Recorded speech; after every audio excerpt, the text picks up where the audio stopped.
Pemirsa, komunitas Candau Aceh menggelar halal bihalal silaturahim anggota Sabtu di lokasi wisata pantai Pulau Kapuk, Longa, Aceh Besar. Kegiatan ini dihadiri puluhan anggota Candau di Kota Banda Aceh yang membawa serta anggota keluarganya. Kegiatan halal bihalal ini digelar untuk menjalin kekompakan antara anggota dan keluarga yang selama ini sering berkomunikasi melalui frekuensi radio. Ketua Candayu Aceh, T. Ferian Syah mengatakan, silaturahmi Candayu ini adalah kegiatan rutin pada peringatan hari-hari besar agama dan kegiatan nasional kenegaraan untuk memperkuat tali persaudaraan dan saling memberi saran dan kritik jika ada kekhilafan antar sesama anggota.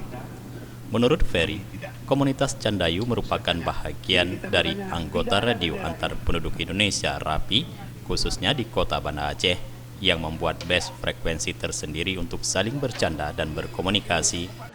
Candayu ini adalah kalimat dari canda candu.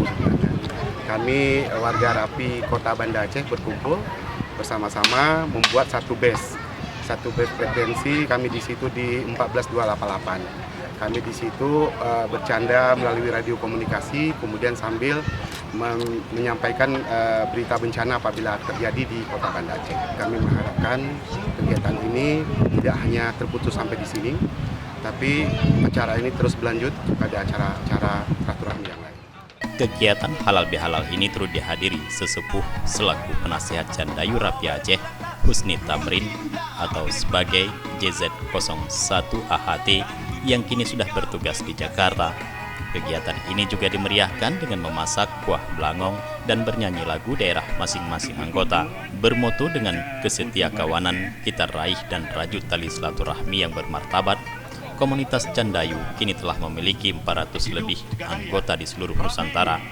Ferry berharap kegiatan seperti ini dapat terus terlaksana di masa mendatang untuk lebih meningkatkan tali silaturahmi Candayu dan peran Rapi kepada masyarakat Aceh. Jufrizal dan Faisal, Aceh TV.